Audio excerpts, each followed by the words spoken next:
এ জগৎ মায়ার জালে আবদ্ধ, আর এই মায়ার জাল থেকে নিজেকে মুক্ত না করলে মোক্ষ প্রাপ্তি অসম্ভব। মুক্ত হতে গেলে আপনাকে ভগবান শ্রীকৃষ্ণের শরণাপন্ন হতেই হবে। চলুন আজ আমরা ঘুরে আসি মায়াময় মায়াপুর থেকে। Good morning. Travel destinations with Abhik পরিবারের পক্ষ থেকে একটা সম্পূর্ণ নতুন ব্লগে আপনাদের প্রত্যেককে স্বাগত। সামনে আমাদের জন্মাষ্টমী।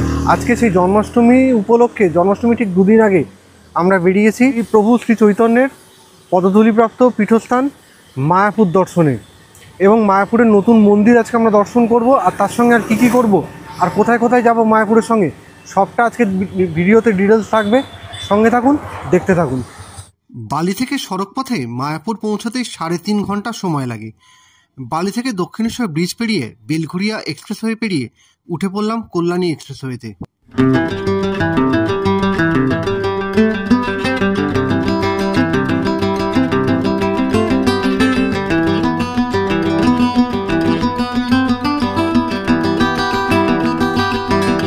জার্নি 1 ঘন্টা বা 1 দিন বা 1 সপ্তাহ যাই হোক না কেন, বাঙালির কাছে জার্নি মানে কিন্তু একটা টি ব্রেক লাগবে, আর সেটাই এখন আমরা করব।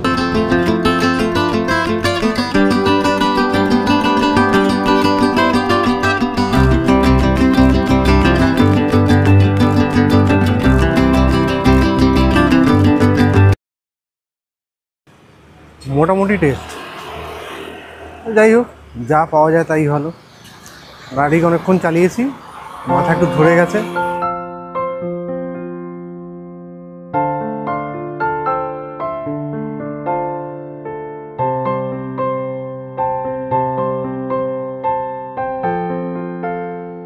চায়ের রেস্টটা কাটতে না কাটতেই হঠাৎ করেই পাশে গন্ধ পেলাম লুচি আর আলুর দমের। ওহ, জল খাবার তো জমে ক্ষীর হয়ে যাবে, তাই আর সময় নষ্ট না করে নেমে পড়লাম লুচি আর আলুর দম খেতে। অনেক খাওয়া দাওয়া বিরতি নেওয়া হলো, এবারে আমাদের একেবারে ফোকাস হচ্ছে মায়াপুরের দিকে।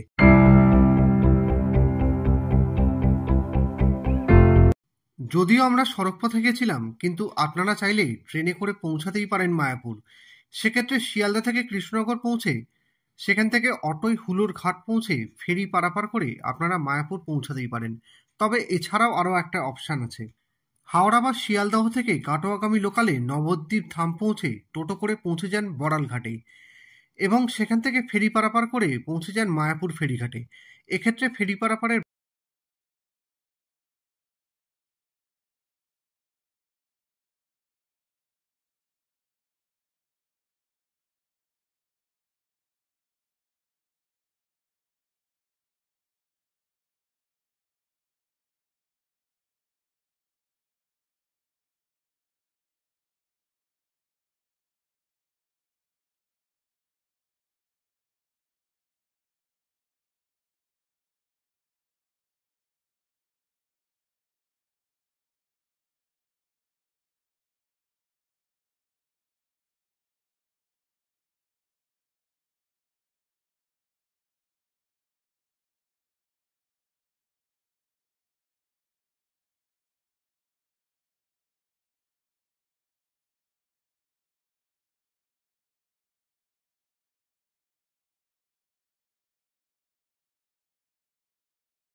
আপনাদেরকে বলেছিলাম ভগবান বিষ্ণু দুপুরে বিশ্রাম নেন, তাই মন্দিরও বন্ধ থাকে।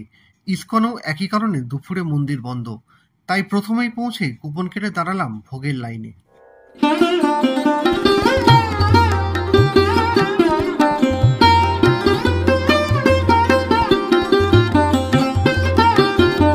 পদভবনের তলায় অবস্থিত অবস্থিত প্রসাদের কাউন্টার থেকেই আপনারা প্রসাদের কুপন কাটতে পারেন। এখানে আপনারা নর্মাল ৮০ টাকার মিলও পাবেন, আবার স্পেশাল মিল যেগুলো ১৫০ টাকা দাম সেটাও পাবেন। চলুন এবার এগোনো যাক ভোজনালয়ের ভিতরে।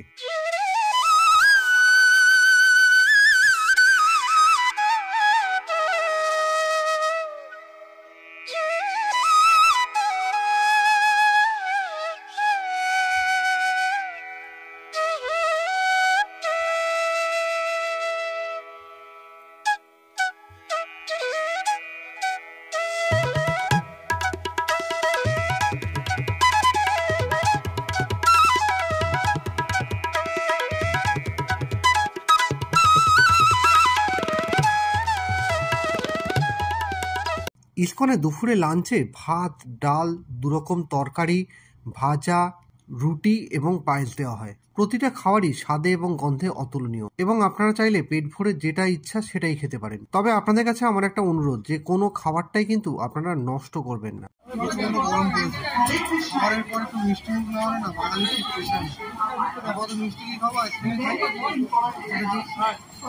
হিন্দু হিসাবে সত্যিই গর্বিত লাগছে। আমার পেছনে যে মন্দিরটা দেখছেন না, এটা ভবিষ্যতে ভারতের নয় পৃথিবীর মধ্যে বৃহত্তম হিন্দু মন্দির আসতে চলেছে। সেটা দেখতে কিরকম হবে সেটার একটা গঠনশৈলী এখানে দেওয়া আছে, সেটা এক ঝলক দেখে নিন।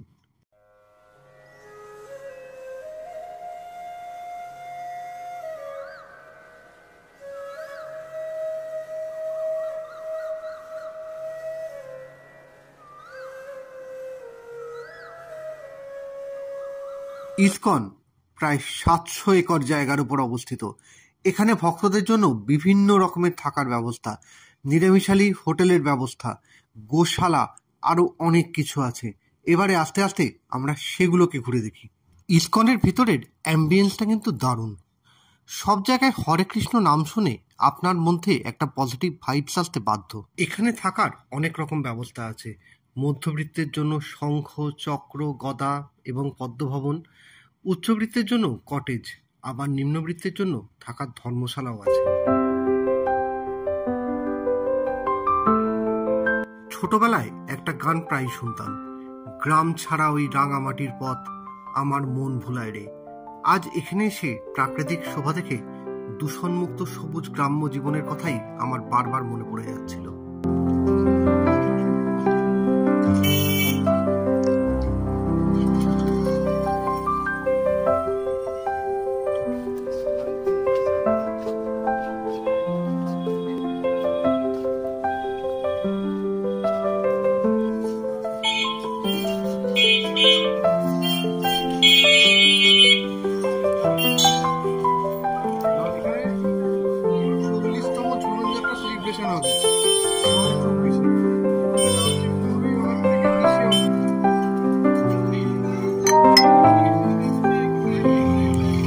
শ্রুতি ভবন জায়গাটা কিন্তু মারাত্মক রকমের ভালো।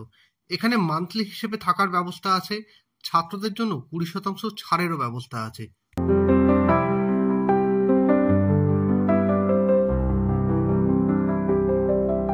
শ্রুতি ভবন থেকে হাঁটতে হাঁটতে পৌঁছে গেলাম গোশালায়।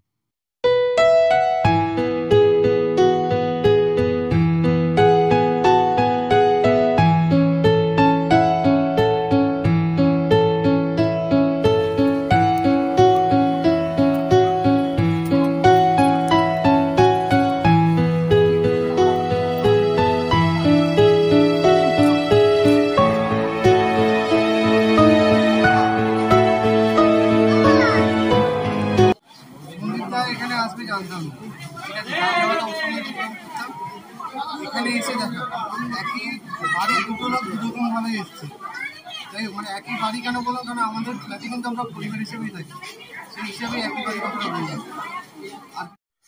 ঝুলন পূর্ণিমা উপলক্ষে আমরা ভগবান শ্রীকৃষ্ণের শোভাযাত্রা দেখার সুযোগ পেলাম।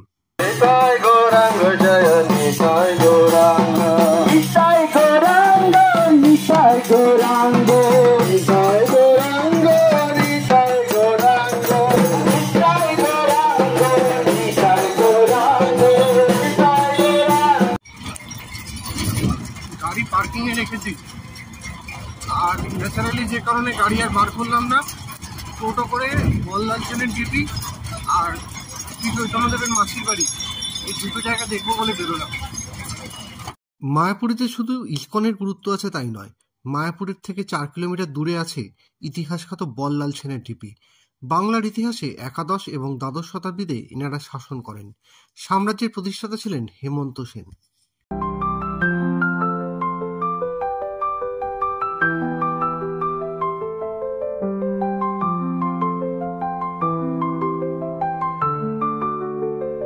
বাংলার ইতিহাসে সেন বংশের কথা শুনেনি এরকম মানুষ কিন্তু খুব কমই পাওয়া যাবে। যারা ইতিহাস খুব ভালো করে উৎসাহী তারা তো খুব ভালো করেই জানবেন। তো সেন বংশের কিছু নিদর্শন পাওয়া গেছিল 1982 থেকে 1988 খনন কার্যে আর্কিওলজিক্যাল সার্ভে অফ ইন্ডিয়ার তত্ত্বাবধানে। তো সেই সেন বংশের ইতিহাসের সেই নিদর্শন আমরা আজকে এখানে দেখতে এসেছি। তো দেখি জায়গাটা কীরকম কী। এই জায়গাটা কিন্তু মায়াপুর থেকে হচ্ছে 3 থেকে 3.5 কিলোমিটার দূরে। জায়গাটার নাম হচ্ছে বামুনপুকুর। তো সেখানে সেন বংশের কী কী নিদর্শন পাওয়া গেছে সেগুলো আমরা ঘুরে দেখি। অনেক বিখ্যাত ব্যক্তিত্বের কথা কিন্তু ইতিহাসের পাতায় আজ হারিয়ে গেছে, কিন্তু তার ছাপ রয়ে গেছে পরতে পরতে। তার প্রকৃষ্ট উদাহরণ কিন্তু এখানে।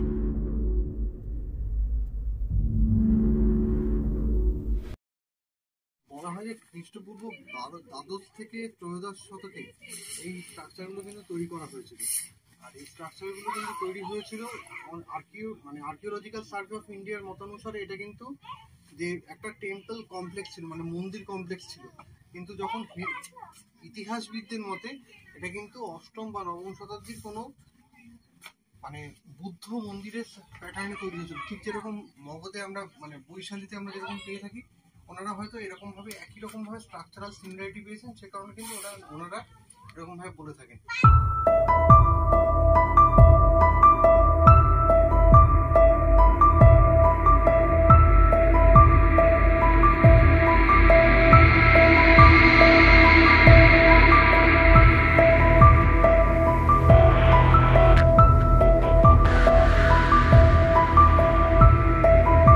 আমরা দেখতে চললাম শ্রী চৈতন্যদেবের মাসির বাড়ি।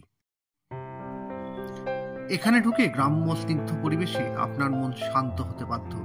এখানে আপনি দেখবেন মাটির নিকানো উঠান, গোলা ভরা ধান, শুনবেন পাখিদের কলরব, আর চারিদিকে শুধু সবুজের সমারোহ। এবারে আপনাদেরকে দর্শন করাবো এখানকার গুপ্ত বৃন্দাবন।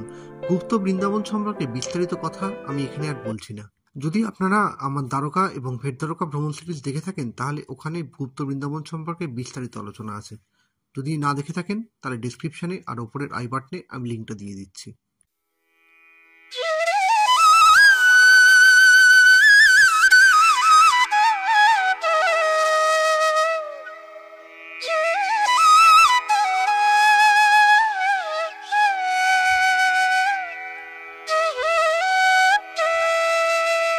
এবারে আপনাদেরকে দর্শন করাবো কেলিকদম্ব বৃক্ষ এবং রাধাকুণ্ড, যেখানে স্নানরত সখীদের বস্ত্রহরণ করে ভগবান শ্রীকৃষ্ণ গাছের ডালে ঝুলিয়ে দিতেন।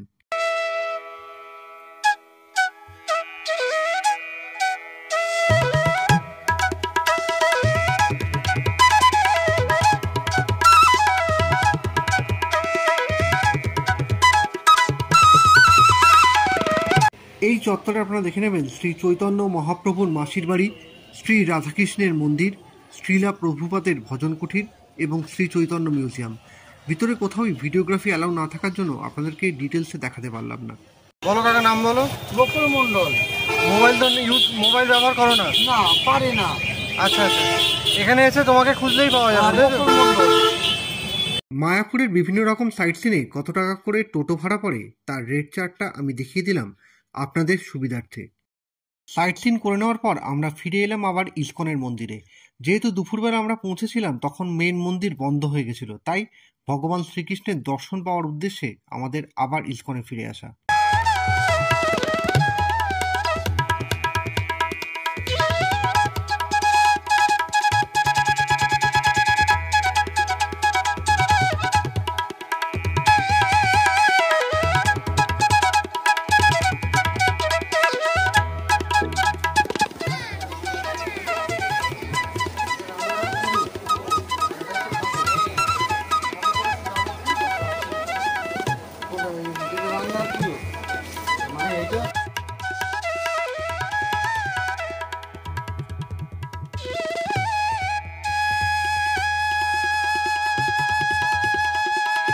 এখানে নতুন মন্দিরে এন্ট্রান্সের জন্য টিকিট দেওয়া হয় সকাল 11টা থেকে 12টা ও বিকেল 4টে থেকে 5টার মধ্যে। টিকিট মূল্য 50 টাকা করে। আমাদের বলা হয়েছিল বিকেল 5টা নাগাদ এলেই হবে। আমরা পৌঁছেছিলাম তখন বিকেল 5টা 3, তাই টিকিটও পাইনি আর ভেতরেও যেতে পারিনি। পরে কখনো সময় পেলে অবশ্যই আসব। আমাদের ইচ্ছায় তো আমরা আসবো না, তিনি যদি চান তবেই আসতে পারবো। নতুন মন্দিরের ভিতরে নিয়ে যেতে পারলাম না ঠিকই, কিন্তু বাইরে থেকে আপনাদেরকে এক ঝলক নতুন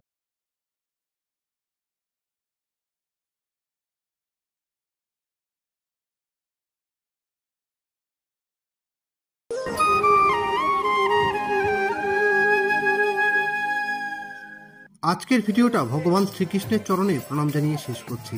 যদি আমাদের ভিডিওটা ভালো লেগে থাকে তবে আমাদের পরিবারের সদস্য হওয়ার অনুরোধ রইল। দেখা হবে পরবর্তী পর্বে আবার নতুন কোনো গল্পের সঙ্গে।